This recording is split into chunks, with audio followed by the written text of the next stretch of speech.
Council on the Administration of Justice. Please be upstanding. We recognize you, all the members of NCAJ.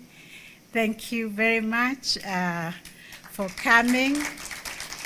You are a very critical cog in the administration of justice, and we value the support that you give to the judiciary to keep the wheels of justice moving. I also want to recognize in a very, very special way our development partners who are present here with us this morning. Please, if you can be upstanding. I know you will have a chance to speak, but I want our chief guest, before he leaves, to see the people who encourage us, who support us, even when the storms are so high. Thank you for honoring us with your presence. Your Excellency, the Deputy President, I want to thank you most sincerely for honoring us with your presence. I know how tight your program is. His Excellency, the President, was supposed to be here, but I had him negotiate with you so that you could hold this brief this morning, and we are so, so grateful that you were able to spare time to come and launch for us the SOJAJ report. I also want to thank the representatives of various arms of government, agencies in the justice sector, our development partners, and stakeholders for joining us for the presentation of the State of the Judiciary and Administration of Justice report for the financial year 2024-2025. Your presence here today reflects a shared national commitment to all of us strengthening the rule of law and advancing the administration of justice. This occasion marks an important moment in our democratic calendar. The SOJAJ report is not simply a statutory requirement, like other speakers who have spoken said. It is a constitutional duty anchored in the values of transparency, accountability, and public participation. Through it, the judiciary provides a candid account of the work we have done in the past year, how we have exercised judicial authority, the progress achieved, how we have utilized the resources given to the judiciary. We account for the challenges we have encountered along the way and the reforms that we wish to undertake. This annual report reinforces the judiciary's transparency, accessibility, and accountability as an independent arm of government. It is through such mechanisms that we keep faith with the sovereign will of the Kenyan people, where we remain open to scrutiny and continue to engage Kenyans so that we can build public trust in the administration of justice. The theme of this year's report, enhancing accountability and public trust in the judiciary, speaks to our institutional focus on enhancing public trust, which is the lifeblood of any justice system. Without it, even the most sophisticated courts cannot command confidence, obedience, or legitimacy. For this reason, the judiciary has continued to strengthen the integrity of our systems, deepen internal accountability, to improve performance management, to widen access to justice, and to accelerate implementation of the social transformation through access to justice blueprint. Ladies and gentlemen, this year's SOJAJ demonstrates the progress we have made in building an accountable, people-centered justice system. Justice belongs to the people. Everybody wants to experience fairness and justice. Therefore, we have undertaken institutional reforms aimed at enhancing the enforcement of ethical standards, protecting the public from misconduct, and ensuring that every judge, judicial officer, and staff members, all of them uphold the highest ideals of professionalism as detailed by the speech by the Honorable Deputy Chief Justice, who is in charge of performance and disciplinary matters, especially for our judicial officers and staff. In advancing public trust, communication and openness remain essential.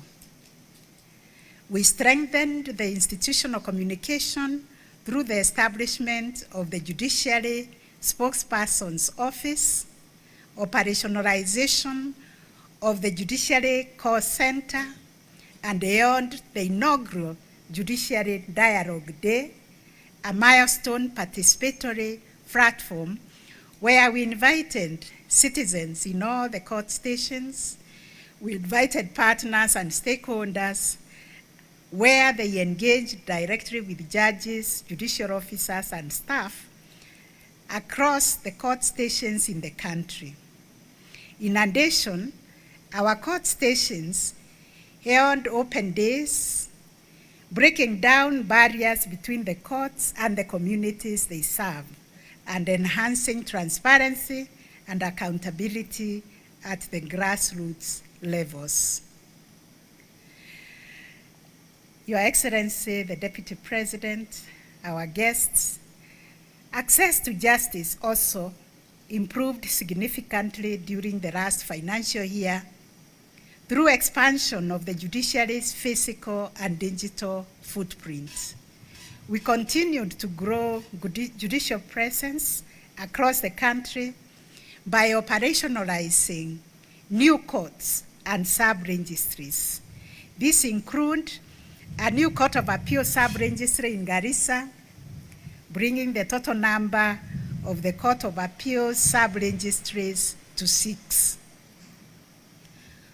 We also operationalized 2 High Court stations in Isiolo and Makandara, and 5 additional High Court sub-registries, ensuring the presence of the High Court in all the 47 counties. Please clap for that. We also operationalized 6 new magistrates' courts, bringing the total number of magistrates' courts to 143 in 133 constituencies. We also handed 3 new small claims courts, increasing the number of small claims courts to 40. We also enhanced the environment and lands court's capacity by establishing a new appeals division in Nairobi. The transition of the Retirement Benefits Appeals Tribunal to the judiciary raised the number of tribunals under our administration to 27 out of 43 shared services centers for tribunals in Nairobi and Kisumu to enhance access to justice through tribunals and to optimize resources. Your Excellency, beyond establishing new courts, we strengthened the reach of justice through mobile courts, where 59 mobile courts were in operation, which brought services to remote areas. And through these mobile courts, we have registered 7,872 new cases and resolved 6,751. The judiciary also expanded the court annex mediation, establishing 14 new court annex mediations registries, bringing the total number of court annex mediation registries to 82 across the country. While alternative justice systems, AJS, county action plans were launched in 6 additional counties, bringing the total number of counties where the AJS policy is being implemented to 12 at the end of the financial year. These alternative pathways reduce adversarial litigation. They also restore relationships and reduce pressure on the formal court system. Ladies and gentlemen, efficiency remained a hallmark of our court operations in the last financial year, culminating in a historic case clearance rate of 104%, with 621,000 cases filed as compared to 647,000 in the resolved in the same year. Pending cases reduced by 3%, while backlog defined as cases older than 1 year dropped by an impressive 30%, especially at the High Court and the Magistrates Court. An analysis of case filings during the year revealed an 80% overall decline in criminal cases, and the police are very happy with that, and a 58% increase in civil cases compared to previous year. This increase in civil cases was largely driven by the small claims courts, which recorded a staggering 58% increase in case filings, reflecting its success as a transformative engine of access to justice for individuals and small businesses. Through Mahakama Popote initiative, which Your Excellency is our own innovation, you never left this when you practiced, we were able to redistribute 19,000 cases from high volume courts to stations with lower case loads, resulting in the resolution of 14,000 matters through this initiative, and therefore proving that digital innovation can democratize case management and reduce delays. Digitization has been a major pillar of our reform agenda. We accelerated automation of judicial services through expansion of the case tracking system, adoption of AI-enabled speech-to-text transcription, and enhancement of digital infrastructure to cover 177 court stations and offices nationwide. In addition, we launched the Judiciary Mobile Application, which has enabled us to improve accessibility of our services by enabling litigants to track their cases, obtain updates, and access information in real time, especially obtaining dates and the mentions of their cases. Your Excellency, ladies and gentlemen, human capital remains the backbone of judicial transformation. The judiciary's workforce, as has been mentioned, stands at 6,979 employees, representing 64% of the approved establishment. The increasing number of stations and expanding jurisdictions demands urgent need for additional staffing to sustain improvements in access to justice and maintain high standards of service delivery. Yesterday, we went to Parliament to listen to the State of the Nation address by His Excellency the President.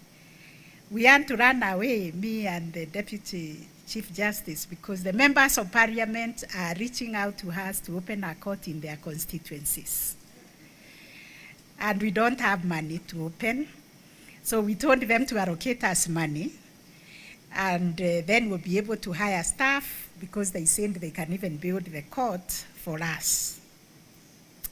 However, the achievements in increased case clearance rate have been realized in the context of significant financial constraint, as detailed by the Chief Registrar. These financial constraints continue to affect our infrastructure development, our digitization, because our servers now are growing old, and because of the overload.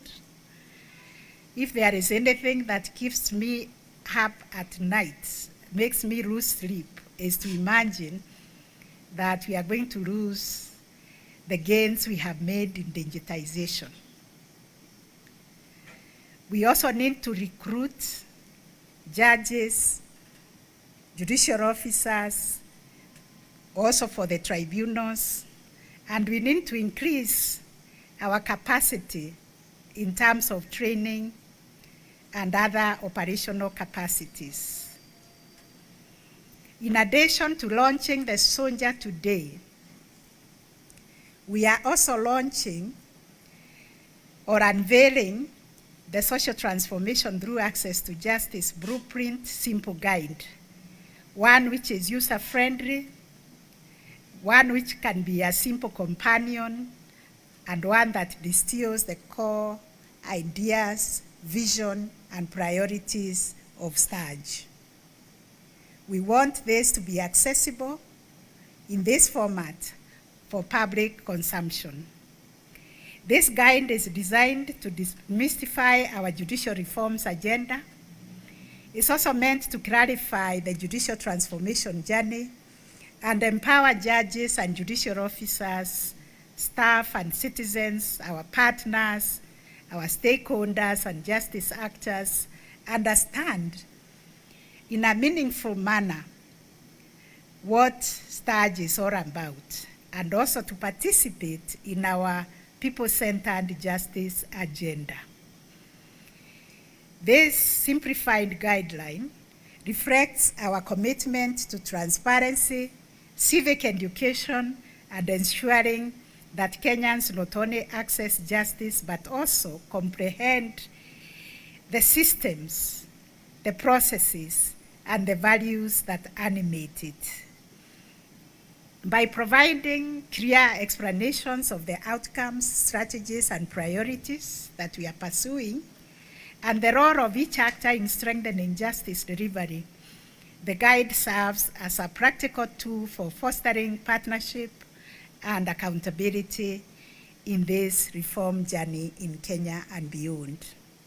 In conclusion, Your Excellency, ladies and gentlemen, the SOJAJ report affirms that the judiciary continues on a steady path of transformation, becoming more efficient, more transparent, more accessible, more responsive to the needs of the people of Kenya.